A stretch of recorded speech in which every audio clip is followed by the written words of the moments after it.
My phone accidentally accepted husband's call while I was telling my friends how much I hate him. I'm sitting on Melissa's plush white sectional, wine glass in hand, surrounded by my closest friends. It's Friday night, our sacred girls' night that's been a tradition since college. The living room is warm with laughter and the soft glow of candles, empty pizza boxes scattered on the coffee table. So, how are things with David? Melissa asks, tucking her legs underneath her as she refills my glass. I roll my eyes dramatically and take a long sip. God, don't even get me started on him. My phone buzzes against the glass coffee table. David's face lights up my screen. I silence it with a quick tap and turn it face down. Speak of the devil, I mutter, feeling a rush of irritation. He knows it's girls' night. What's going on with you two? Rachel asks, leaning forward. Last month you were talking about anniversary plans. I take another gulp of wine, feeling the familiar burn of resentment rise in my chest. I don't know. I can't stand him anymore. Wait, what? Since when? Melissa's eyebrows shoot up in surprise. Since he's become this boring, predictable robot. The words tumble out before I can filter them. He comes home every day at exactly 15, eats whatever I make without compliment or complaint, then sits on the couch watching sports until bedtime. When's the last time we did anything exciting? I'm 32, not 62. My phone buzzes again. I ignore it. Have you talked to him about it? Rachel asks cautiously. What's there to talk about? Hey, David, you've become painfully boring and I'm dying inside. That'll go well. I laugh bitterly. You know what he got me for our anniversary last month? A blender. A fucking blender because I mentioned once, that smoothies might be a nice breakfast option. I'm on a roll now, the wine loosening my tongue and my frustrations pouring out like water from a broken dam. And the sex? My God, it's like sleeping with a metronome. Same time, same positions, same everything. I fake it just to get it over with faster. I take another sip. Sometimes I look at him across the dinner table and think, how did I end up here? Is this really my life? Melissa and Rachel exchange glances. I thought, is this what the next 30 years looks like? Because if so, shoot me now. I drain my glass. You know what's worse? Sometimes when he's talking about his work projects, I zone out completely. Like, I literally cannot force myself to care about database migrations or whatever tech bullshit he's dealing with. I reach for my phone to check the time, and that's when I notice it. The screen shows an active call with David. Duration 4 minutes and counting. My heart stops. Oh my God, I whisper, staring at the screen in horror. Oh my fucking God. What? Melissa asks, alarmed by my sudden change in demeanor. With shaking hands, I hold up my phone. The call connected. He's been listening this whole time. Rachel gasps. Hang up now. I frantically tap the end call button, but it's too late. The damage is done. I stare at my phone, paralyzed with dread. Maybe he didn't hear everything? Melissa offers weakly. My phone buzzes with a text message from David. I'll be staying at Mark's tonight. Don't wait up. Just 8 words, but they slice through me like a knife. He heard, I whisper, feeling suddenly sober. He heard everything. The apartment is dark when I get home. I'm standing in our entryway, keys still in hand, heart pounding against my ribs. The silence feels accusatory. David, I call out, though I know he isn't here. I drop my purse on the counter and notice his laptop is gone. His keys aren't in the bowl by the door where they always are. I thought he really left. I collapse onto the couch, replaying the evening's events in my head. The things I said. The awful, cruel things I said about the man who has been nothing but supportive for the 6 years we've been together. I grab my phone and try calling him. It goes straight to voicemail. David, please call me back. We need to talk. What you heard, it wasn't. I didn't mean. But the words sound hollow even to my own ears. I hang up without finishing. I send a text. I'm so sorry. Please come home so we can talk. No response. As the night drags on, I pace our apartment, seeing David in every corner, his coffee mug in the sink from this morning, his book on the nightstand, the sweater he draped over the dining chair before leaving for work. I thought, what have I done? What the hell have I done? The next morning, I wake up on the couch, still in yesterday's clothes, phone clutched in my hand. No calls. No texts. I call in sick to work and spend the day alternating between calling David, still straight to voicemail, and crying into his pillow. Around 3 p.m., I hear the front door unlock. I jump up, heart racing, words of apology ready on my lips. David walks in, expressionless. His eyes are red-rimmed, his usually neat hair disheveled. Without looking at me, he heads straight to our bedroom. "David," I say, following him. "David, please talk to me." He's pulling a duffel bag from the closet, methodically placing folded clothes inside. "What are you doing?" My voice sounds small, frightened. "Getting some of my things," he says flatly. It's the first time I've heard his voice since yesterday, and it sounds like it belongs to a stranger. "David, about last night, I was drunk and venting and telling your friends how much you hate me," he finishes, still not meeting my eyes. "How boring I am, how you can't stand me, how you fake it during sex."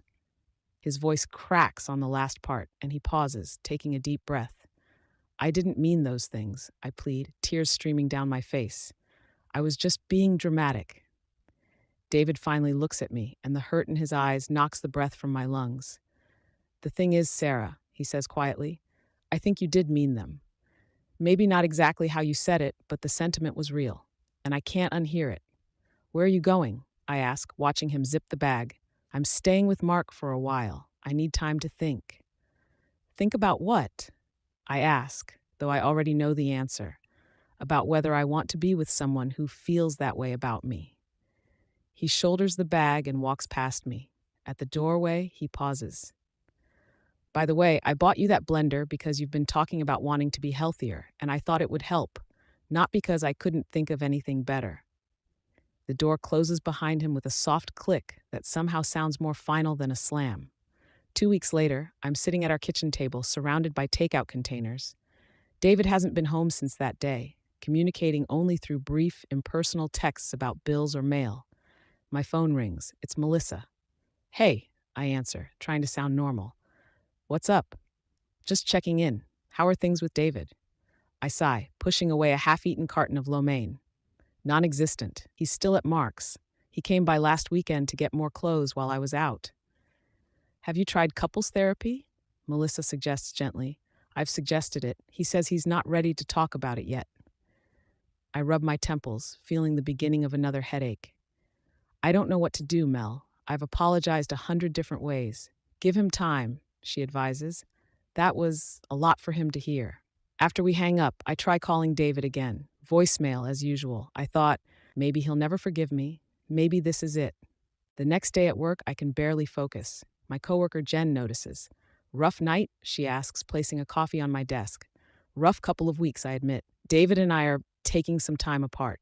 Jen's eyes widen. "You and David? But you guys are like the perfect couple." I laugh bitterly.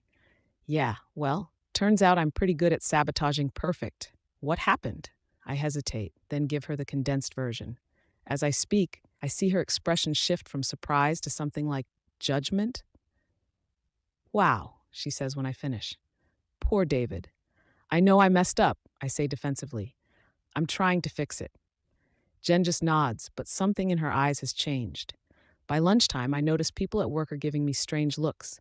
The whispers stop when I enter the break room. Later, I check my phone and find a text from Rachel. "Hey, I think you should know people are talking. Jen's husband plays basketball with David's friend Chris. Word got around about what happened. Great, just great." That evening, scrolling through Instagram, I noticed David has posted for the first time in months. It's a photo of him at a rock climbing gym with Mark and some other guys, all smiling widely. The caption reads, "Trying new things. Never too late. Rock climbing, something I'd suggested years ago that he had dismissed as not his thing." I stare at the photo, at his smile that doesn't quite reach his eyes, at the casual arms slung around Mark's shoulders. He looks different somehow. I swipe to the next photo and freeze. There's David with a pretty brunette I don't recognize, both of them in climbing gear, giving thumbs up to the camera. The comments are full of supportive messages. "Good to see you smiling again, man. She seems great. Happy for you. Onwards and upwards." I feel like I've been punched in the stomach. I thought, he's moving on. Already. A month after the incident, as I've started calling it in my head, I'm sitting in a coffee shop near our apartment. Well, my apartment now, I guess. David officially moved out last week, taking only his personal items and leaving behind all the furniture we'd picked out together. I'm staring into my latte when someone calls my name. I look up to see Chris, one of David's closest friends. Mind if I sit? He asks, not waiting for an answer before sliding into the chair across from me. I brace myself. Chris has been friends with David since college. If he's here to tell me off, I probably deserve it. How are you holding up? He asks instead, surprisingly gentle. I shrug. I've been better. How's David? Chris studies me for a moment. He's getting by. Started therapy, actually. Really? David had always dismissed therapy when I'd suggested it for my own anxiety. Yeah, said he wanted to understand why he stayed in a relationship where he wasn't appreciated. Chris's words sting, but his tone isn't accusatory. I did appreciate him, I say weakly. I just forgot to show it sometimes. Sometimes. Chris raises an eyebrow. Sarah, I've known you guys for years. You've been taking David for granted for a long time. That's not fair, I protest. But even as the words leave my mouth, memories flash through my mind. David planning a surprise weekend away that I complained about because it wasn't the destination I would have chosen. David cooking dinner after a long day at work and me barely acknowledging it. David listening to me vent about my job for hours, while I zoned out whenever he talked about his. You know what David told me? Chris continues. He said he can't remember the last time you asked him about his day and actually listened to the answer, or the last time you thanked him for something without it feeling obligatory. I stare at my coffee, unable to meet Chris's eyes because I know he's right. I'm not saying this to make you feel worse, Chris sighs. David still cares about you. That's why it hurt him so much. Is he seeing someone else? I ask, thinking of the brunette in the Instagram photo. That's Lisa, Mark's sister-in-law. She's just a friend. David's not ready to date anyone yet. I feel a shameful rush of relief. Look, Chris says, standing to leave. David's a great guy who deserves someone who sees that. If that's still you, you've got a lot of work to do. After Chris leaves, I sit there for a long time, replaying our conversation. I thought, have I really been that awful? That ungrateful? I think about the life David and I built together, the apartment we decorated, planning for a future, the inside jokes, the way he always remembered to buy my favorite ice cream, even when it wasn't on the grocery list, the quiet support he offered when my dad was sick last year. And what had I given him in return? Criticism, boredom, the crushing knowledge that his wife found him tedious and disappointing. My phone buzzes with a text from David. Stopping by tomorrow at 11 to get the rest of my books. Will you be home? I stare at the message. It's so formal, so distant. Nothing like the man who used to text me random dad jokes throughout the day just to make me smile. I think I've lost him. I've really lost him. I'm standing in our kitchen, my kitchen now, nervously rearranging things that don't need rearranging. It's 10:58 a.m., and David will be here any minute to collect his books. The doorbell rings at exactly 11. Always punctual, my David. Except he's not my David anymore. When I open the door, the sight of him knocks the wind out of me. He looks good, really good. He's lost weight, his hair is styled differently, and he's wearing clothes I've never seen before. Stylish clothes that fit him perfectly. Hi, he says simply. Hi, I respond, stepping aside to let him in. You look different. He shrugs. Needed a change. I follow him to the bookshelf, watching as he selects titles and places them carefully in a box he's brought. The silence between us is deafening. How's the new place? I ask eventually. It's fine. Small, but it works for now. More silence. David, can we please talk about this? I finally blurt out. It's been over a month. He straightens, turning to face me fully. What do you want to talk about, Sarah?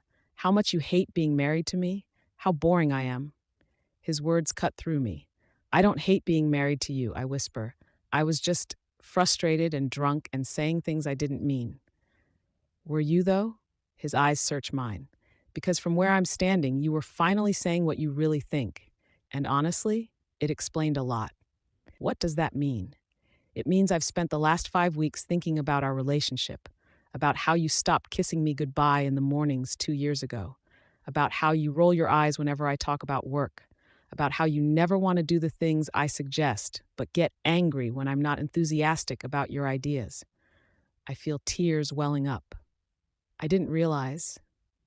That's the problem, Sarah. You didn't realize because you stopped paying attention. You checked out of our marriage long before that phone call. The truth of his words hits me like a physical blow. I still love you, I say, because it's the only truth I'm sure of anymore. David looks at me sadly. I still love you too, but I don't think you like me very much, and I deserve better than that.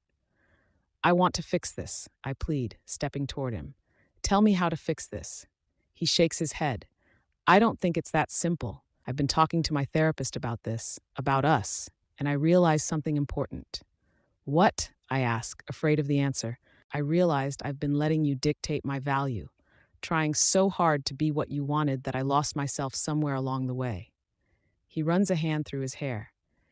Do you know why I never tried new things, took risks? Because every time I did, you made me feel stupid for it. That's not true, I protest. Remember when I wanted to try that cooking class? You laughed and said I could barely make toast? Or when I talked about changing careers? You told me I was having a midlife crisis. I remember both conversations. I'd thought I was being funny, realistic. I hadn't realized I was crushing his spirit. I'm sorry, I whisper. I didn't see what I was doing. I know, he says gently, and that's part of the problem. He finishes packing his books, then straightens. I've filed for divorce, Sarah. The words hit me like a bucket of ice water. What? No, David, please. It's what's best for both of us, he says firmly. You deserve to be with someone who excites you, who makes you happy, and I deserve to be with someone who values me for who I am. I do value you, I insist, tears streaming down my face. You valued what I provided, security, stability, but you didn't value me. He picks up the box. The papers will be delivered this week. I'm not asking for anything except my personal belongings and a clean break. As he walks toward the door, I feel panic rising. So that's it? 6 years together, and you're just walking away? He turns, his expression a mix of sadness and resolve. You walked away long before I did, Sarah. You just didn't have the courage to admit it. The door closes behind him with a soft click. 6 months later, I'm sitting in a small bistro with Melissa. It's a beautiful spring day, the kind David and I used to spend walking in the park, planning our future. So, how are you really doing? Melissa asks, studying me over her coffee cup. I consider the question carefully. Better, I think. The divorce was finalized last month. And how do you feel about that? I sigh, watching people pass by outside the window. Sad, relieved, guilty, all of it at once. The last 6 months have been a crash course in self-reflection. Weekly therapy sessions that forced me to confront uncomfortable truths about myself, about how I'd treated David, about how I'd treated everyone in my life. Have you seen him? Melissa asks carefully. Once, at that charity thing Rachel's company hosted. I twist my napkin between my fingers. He was there with someone. Oh, Sarah, I'm sorry. I shake my head. Don't be. She seemed nice, and he looked happy. My voice catches. Happier than I've seen him in years. It had been jarring seeing David across the room with another woman. He'd nodded politely when our eyes met, but kept his distance. The woman beside him, petite, with kind eyes and an easy laugh, had looked at him with such obvious admiration that it had physically hurt to watch. What about you? Melissa asks. Rachel mentioned you've been seeing someone? Just one date, I clarify. He was nice, but I trail off, not knowing how to explain that every man I meet now gets compared to David, and none of them measure up. It'll get easier, Melissa assures me. Just give it time. Later that evening, I'm walking home when I pass the restaurant where David and I had our first date. On impulse, I step inside, asking for a table for one. The hostess seats me at a small corner table, ironically close to where David and I sat that night 7 years ago. I remember how nervous he'd been, how he'd knocked over his water glass reaching for the bread basket, how we'd laughed about it, already comfortable with each other despite having just met. I order a glass of wine and sit with my thoughts about how a careless moment of frustration cost me the best relationship I'd ever had, about how easy it is to take someone for granted until they're gone. My phone buzzes with a text from my therapist, confirming tomorrow's appointment. Another buzz follows, an Instagram notification. Against my better judgment, I open it. It's a photo posted by Mark. David standing on a beach at sunset, arm around the same woman I'd seen at the charity event. The caption reads, "Congrats to these two on their new place, new beginnings." I stare at the image, at David's genuine smile, at the contentment evident in his posture. He's moved on, really moved on. I put down my phone and take a deep breath. I thought, he deserves this happiness, even if it's not with me. The waiter brings my wine, and I raise the glass in a silent toast to David and his new life, to the lessons I learned too late, to the hope that someday I might find that kind of love again, and this time know how to cherish it. Because if David taught me anything, it's that love isn't just about grand gestures or excitement. It's about respect, appreciation, seeing someone for who they truly are, and loving them not despite their ordinariness, but because of it. I take a sip of wine and watch as a young couple enters the restaurant, clearly on a first date. They're awkward, nervous, full of possibility. I smile sadly, thinking of all the first dates in the world and all the ways they can end. Some fade into nothing, some bloom into something beautiful. And some, like mine with David, grow into a love that should have lasted a lifetime, if only I'd known how to tend it properly. Outside, the city hums with life, people finding each other, losing each other, starting over. As I pay my bill and step back into the evening air, I feel something shift inside me. Not healing exactly. That will take much longer, but acceptance. David is gone. Our life together is over, but the lesson remains that love, real love, isn't about what someone can give you or how they make you feel. It's about seeing them, truly seeing them, and recognizing the quiet gift of their presence in your life. It's a lesson I learned too late with David. But maybe, just maybe, it's not too late for me to become the kind of person who deserves that kind of love again someday.